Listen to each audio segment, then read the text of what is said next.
Israel threatens stronger action against Gaza in response to Palestinian rocket fire, but so far it's stopped short of ordering a ground operation. So what will the new strategy be? And what will the fresh violence mean for Ehud Olmert's government? This is Inside Story.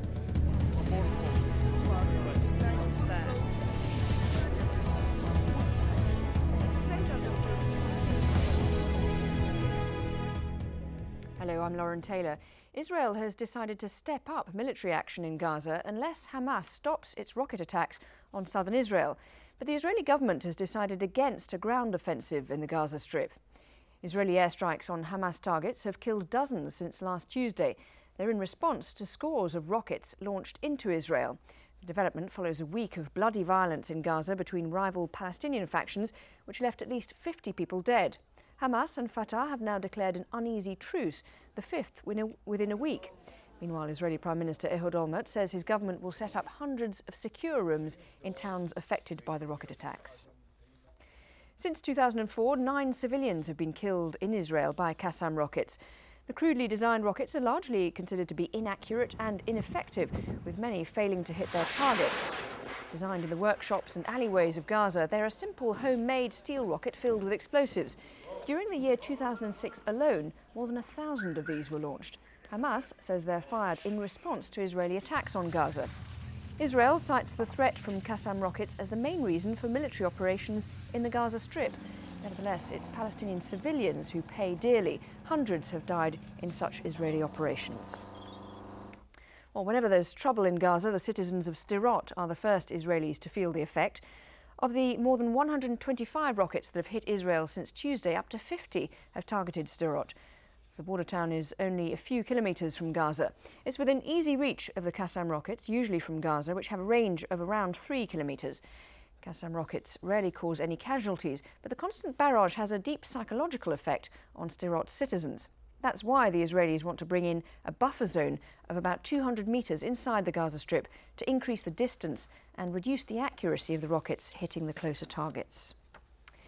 Well, joining us are our guests, Moti Kristal, a former member of the Israeli team negotiating with the Palestinians, Jihad Hamad, Professor of Political Sociology at the University of Al-Azhar in Gaza, and Ramiro Thibrian, the European Commission Ambassador to Israel. If I could go to you first of all, Moti Kristal, why do you think Israel has stopped short of a ground offensive? Israel is learning lessons from the last summer in Lebanon. We see clearly that the government and the military are reluctant to enter into any ground operation in Gaza, mainly because results are not necessarily guaranteed. The Israeli government, the Israeli public, the Israeli military have learned in the last year the need to give a comprehensive package, a comprehensive approach to deal with this type of terror. Therefore, the incrementalist approach has been adopted.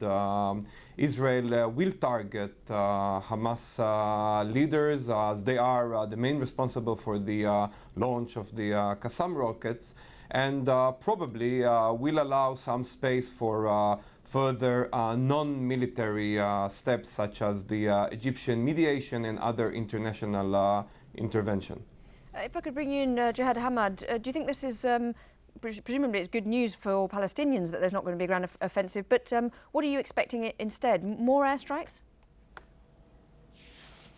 Well, in my opinion, first of all, this is not an offensive methods by Palestinian people. I mean, I think it's a defensive mechanism by Palestinians. Israel, it uses all forces as a state that uses military forces against Palestinians, and I think Palestinians, they are defending themselves, whether it's a Qassam rockets or homemade rockets or with any means. Well, why I think it's a major problem. But just briefly, the Qassam rockets, as we've seen, are very ineffective. So why bother with them if all that happens in response to them is a bigger airstrike? Well, I agree with you. It doesn't have a strong effect on the Israeli side. However, it's a symbol for Palestinians for their national struggle against Israel. The only things that they have in their hands right now, it's to do this. I mean, in my opinion, this is the way how they deal with it. If it comes to my own opinion, I don't really agree with this way of mechanism to deal with this conflict. I mean, I have a different opinion in that type. But this is the way that Palestinians, for this, this situation to deal with Israel, since Israel uses all military means. I mean, they have to switch the way they deal with the Palestinian-Israeli conflict. Israel, as a state, they have to switch their own ways of dealing with the Palestinians.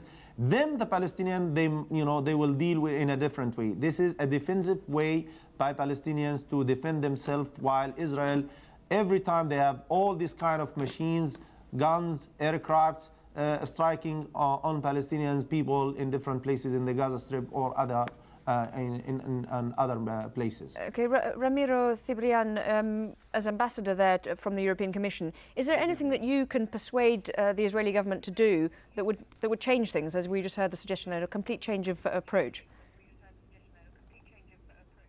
Well, I would like to say two things. The first is that the European Commission, which is an important institution of the European Union, condemns categorically, without any reservation, the firing of Qassam rockets against Israel. It is something that brings nothing good either for the Israeli people or for the Palestinian people. And we demand from the Palestinian authorities and from the Palestinians in general to stop immediately and unconditionally this firing of Qassam rockets. And then with respect to Israel, to the government of Israel, we expect that the reaction of the government of Israel to these attacks will be a reaction in accordance with the values that the European Union and Israel share. And there are two very important principles in this respect that are relevant. The first is the principle of proportionality, and the second is the principle of the use of the minimum necessary force. And we expect very much that in assuring the security of its citizens, which is an obligation of the State of Israel, the State of Israel will make sure that these two principles of proportionality and use of minimum necessary force will be upheld. But if you stop you there, just on airstrikes, I mean, do you think that the airstrikes that we've seen so far are justified or in proportion? Frankly speaking, I should not enter into details. I would like to stay at the level of the principles, and I insist that proportionality and minimum use of necessary force to assure the security of the citizens, these are two important principles that the European Union expects from Israel to respect.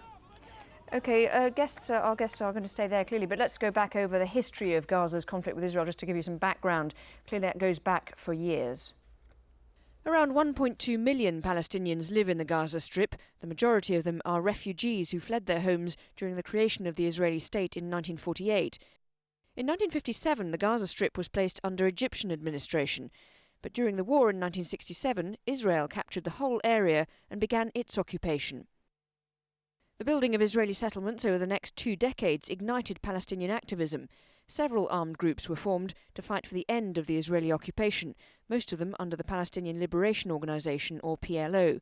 It was during this time that Gaza became a stronghold of Hamas. The Oslo Accord between the PLO and Israel led to the formation of the Palestinian Authority in 1994. The accord granted Palestinians the right to self-governance in the Palestinian territories. But it wasn't until 2005 and the removal of the settlers from Gaza that Israel actually withdrew its troops from the Gaza Strip. Well, let's return to our guests now. Moti Kristal, if I could bring you back in. We've talked there a little bit about the fact that there might not be a ground offensive this time, but airstrikes in the past have not been particularly effective at blunting Hamas's or any of the militants firing rockets. So how do you think this is going to be different now, the tactics from the Israeli military? As I mentioned earlier, Israel today thinks or believes that a more comprehensive approach should be adopted, in which military means are only one lever, one approach. It's very clear that the Qassam rockets fired at Israeli soil are just a symptom of the complete anarchy and chaos currently existing in Gaza Strip. I believe personally that firing Qassam rockets is a sign of weakness, both by Hamas and other Islamic fractions. What about the suggestion that actually it's a deliberate tactic to draw Israel in because some of the Palestinian factions don't actually want to see a two-state solution? What do you make of that idea? Well, that could be one of the explanations why they continue to fire Qassam rockets, while they know that probably the Israeli response will worsen the Palestinian people, the Palestinians living in Gaza. Some claim that they try to bring back Israel, as one of Palestinian just was quoted, that it was better under Israeli occupation. At least we Palestinians had some quiet in the streets. That could be one explanation. Another explanation could be, when two brothers are fighting, so shouting on mother could be a good solution to divert energy and anger. Israel always is the good enemy to blame for the lack of responsibility within the Palestinian fractions. I just stop you there briefly. Jihad Hamad, what's your response to those points? Well, first of all, I would like to say something in this regard. I mean, Israel created this major conflict. I mean, it has been a hudna. It has been a ceasefire since long time between the Hamas and the Israeli government, but the Israeli, they did not respond. They continue to state that the Hamas is a terror group, and they refuse to deal with Hamas as part of a unity government. I mean, meanwhile, I mean, the international community put more pressure on Hamas. I don't think, I mean, I'm not representing Hamas in this, here, but I'm saying this is a problem that both sides, Israel and international community, created this major problem, which led to a major conflict that uses by violence through Hamas, using these homemade rockets. Again, these homemade rockets probably it will not has a strong impact on the Israeli side. However, it is the only way, it is a symbol by Palestinians, by these military groups, to state that we are Palestinians, we still live under your occupation. Israel still continue to put this huge political and military and economical siege on the Palestinians. Palestinians, they have been suffering since years and years. They live in a total chaos, and this is a cage, Gaza Strip. You're talking about 1.5 million people living in a cage without any freedom of movement, without any freedom of trade. Without any kind of economical prosperity among Palestinians. What do you expect from Palestinians to do? Okay, I must stop you there briefly, but we're going to take a short break now. When we come back, we'll discuss what other options there might be for bringing peace to Gaza, so do stay with us, all of you.